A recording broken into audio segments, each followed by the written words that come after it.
So we wanted to do a comparison for you guys between the GoPro, the Insta360 1" mod, and the 4K mod, but we've come along a lot of technical issues. We've actually had this freeze up, and the Samsung SD card in this just stopped working. It said SD card was too slow. We switched SD cards, and then we figured out, after looking all through our motorhome, our other SDs were up in Alaska. Yeah, our spare SD cards, somehow we managed to leave the spare SD cards, and it includes ones for my main Canon camera. So we've got another one on the way, but we just wanted to kind of give you a short little blind test of what we captured and our thoughts on what we caught. Yep, Patty's gonna be looking over the footage. This is just producing a basic test, and then I'm going to let her all of them. She doesn't know which is which, and she'll give you her thoughts on the comparison, and I'll get to tell her and you guys which camera was which. And let us know what you thought of the comparison and what camera you thought worked best in the comments below. There we go. Now, one of the main things for me with the Insta360 is that when you buy the twin pack, it comes with the 4K and the 360 mod.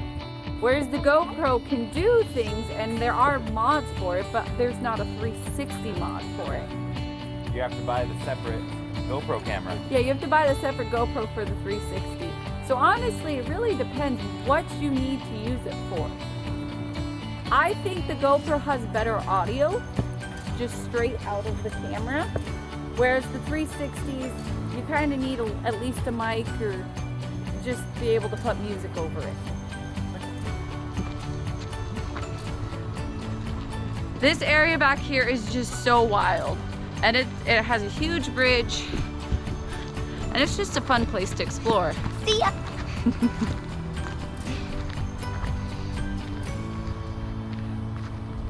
Now when it comes to the GoPro, I quite like how there's two screens and you don't have to flip a mod in order to have a backup or a facing screen for vlogging.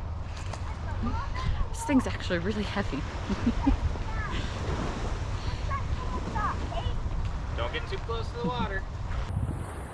And yesterday was pretty cool. We didn't have, when we were doing it, we actually found a starfish. No, I think people are using that for swimming. Let's go to the beach. What are your thoughts, GoPro or Insta360? So I feel like each camera has its strengths and weaknesses. As far as this rig goes, just give her an easy time here. She's having a hard time with her wrists holding the stick out. So if you see her holding both hands, it's because it's a little bit heavy and awkward. But I personally like the 1" mod just because the tech, But the GoPro wins hands down when it comes to slow motion. We'll do a little slow motion test on the beach here in a little bit. I probably won't be able to bring this because it's probably going to rain. I don't know if I'll be able to get her out there today or not. What else?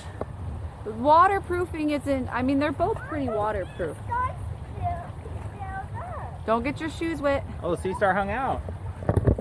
Now, let's see if we can get the Sea Star in this here.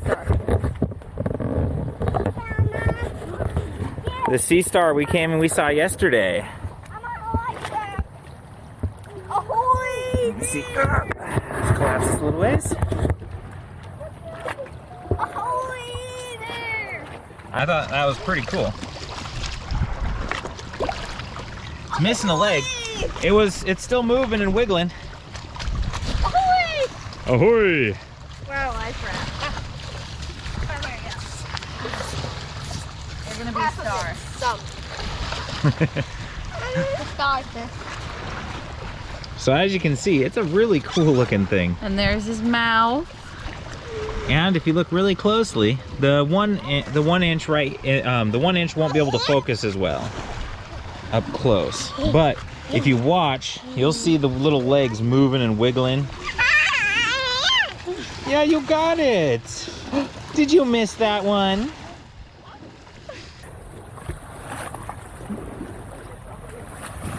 That's pretty awesome.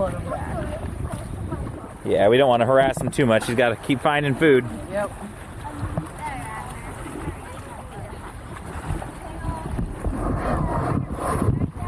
go. And honestly, if you just want a camera to grab and go, I think the GoPro is it. For me, I find myself grabbing the GoPro when it doesn't have a cracked screen. Every time she grabs a camera, it's always the GoPro lately. And we've had the One Rs for a long time. She's known them, she's used them. She still kind of grabs the GoPro ahead of time. I like it. We'll see if the coolness wears out later on. I think I just like the fact that there's no case to take out, and when you want to use the 1-inch mod, you got to unscrew the circular lens thing and then take it out. Halvor, don't dig. Halvor, Don't be all dirty, buddy.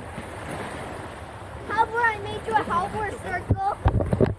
and so just for ease of use, grabbability, and it has a bigger screen. I have bad eyes, and so the bigger screen on this back here actually is a whole lot easier for me to read than these little screens on the ones on the front. Circle. Go for a little walk through the woods and get some more color composition. So as we walk, there's going to be shade, there's going to be, I wouldn't say bits of sun, but bits of light, so you can kind of see just the color comparison on these things. I'm sorry if it's shaky. Like I said, this thing is heavy.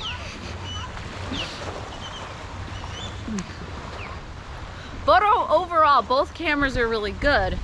But the 1-inch mod, which is probably the direct comparison, is an extra instead of just in the twin.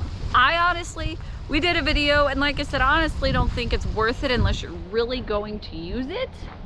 Otherwise, the 4K and the 360 will do you just fine.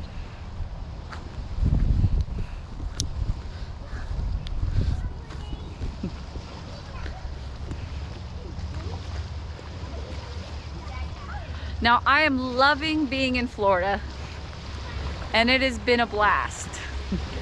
I find that I'm more Floridian than I remember with the cooler weather, but I'm doing all right. Surviving. I'm surviving. So next up, we wanted to do the stability test. So we're gonna go to the beach and we'll do that stability test real quick, and figured some slow motion tests because the GoPro is able to do faster slow motion. We'll do it at a few different frame rates, and we'll see what you guys think of the slow motion comparison and the stability, as well as the wind noise reduction. Because in here, we're mostly wooded. You can see it's not too windy. The beach is always a little bit noisier. So the noise reduction will be tested there, and It's slightly windy, so I don't know how good the audio is on the 360s or the GoPro with the wind. And I'll probably be dunking these in the water too. yes, she has some comments about the noise after dunking in water, so we're going to test that as well. Hopefully the tape holds the cameras long enough. We'll do that when we relax. So why don't you just come along with us? So we are at the beach today, and it is very, very windy. So I don't know how much audio we'll actually get out of this, but I think the GoPro does pretty good with the audio. Minus when you get it wet. I don't know if I'm dunking in the ocean or not. Now we brought all of these to the beach, and they've all done relatively good. Granted, we've had problems with sand in the battery thing, or the battery flap.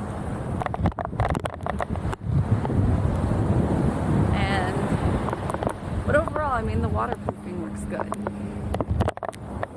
So I'm gonna run a little bit, show you the stabilization, and let me know what you think.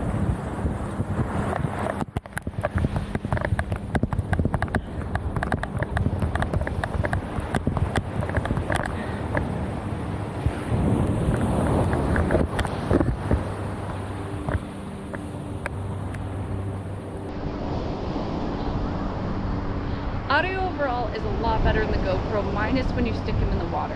When you stick these in the GoPro in the water, a lot of times it gets garbled, clear, and then garbled.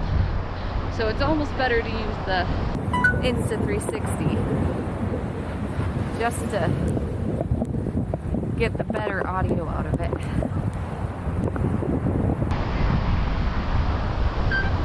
So I'm not sure how much you're hearing, and we'll see how this sounds. As Thor has been showing me this footage, I found that I preferably like this one right here. But in the videos, as we get closer to the water, this one is actually better color-wise. And there's just, I mean, there are just different points that one outshines the other. But overall, I like the colors and the stabilization on this one. I get a kick out of it because she picks the GoPro. And I honestly, I bounce back and forth between the GoPro and the 1-inch. This one gets overexposed a little easier, which is the 4K, in my opinion. Yeah, the GoPro will get to where if there's too much, then it almost looks like it's the lens is fogged up. You can probably see it, but up here it just looks foggy. But it's the sun, there's no fog. And that horizon leveling is very, very nice. I have a shaky hand, as we've talked about, and the fact that I can just hold it and know that it's not going to be up and down and crazy and make people seasick without a lot of editing is a nice thought. And all three of these are edited on linear. So that means that they de-warp and everything. So that's what you're seeing. Normally I leave the Insta360 cameras on wide because they're not warped too badly. But all of these are on linear, and linear plus horizon leveling on the GoPro. We just wanted to give it a fair, straight across the board. And like we said, let us know your thoughts. We'd love to hear them. I'm kind of interested to see what people really think of what was the best one. Oh, and what did you think? Because I just did a quick thing here. This isn't the final product. But between the beach videos, so you can see I haven't finished centering those. I wanted to get her thoughts on colors and stabilization. So what are your preferences here? Here, I would have to say I like a lot of the colors on this one, but I like the more natural colors on this one. So for me, it's a tie between these two. Okay. And sorry, the camera on the 4K mod came a little bit loose in transit. And so for me, overall, best action camera for me, I love the Insta360s. I love the versatility of them. I really do enjoy most of the colors on them. The downfall to them is the audio. If I could have better audio in the Insta360 and the horizon leveling, that would be the perfect camera for me. Because try as you might, the 360 mod, it does do horizon leveling, but Not when you like crop the GoPro. in, when you crop it, no, it does like the GoPro, but when you crop in, you only get a 1080p image. So the image quality isn't going to be 4K or better. And that's why we like to have some of these other mods. So just from looking at these with the blind test, we will be going into the full test once we get the new SD cards. We will keep comparing them because this is the one that had the SD card. It was the Samsung card, by the way. I've been having issues with the Samsung card, and I'm thinking that might be part of what's causing our issues with this GoPro, is that the Samsung SD cards just are not working the best. The PNY cards that I have in the other cameras. Yeah, you've always had good luck with the PNY. So that's what I've got coming in the mail, and if that solves the 1R problem, I might order another one for the GoPro, but we will get the full comparison done up soon. It's just we've been having some issues with it. We just kind of want to give you guys a blind test, just kind of a quick glance whether you're shopping and debating which one, just to give you a little more of an idea of what comes straight out of the camera. These are not edited, these are just put together. But the full test will be coming soon. So don't forget to like, subscribe, and share, and let us know in the comments below which one did you like the most. I'm really interested to hear what people's thoughts are, because I know people see things differently, but I'd really like to see overall which one is the winner.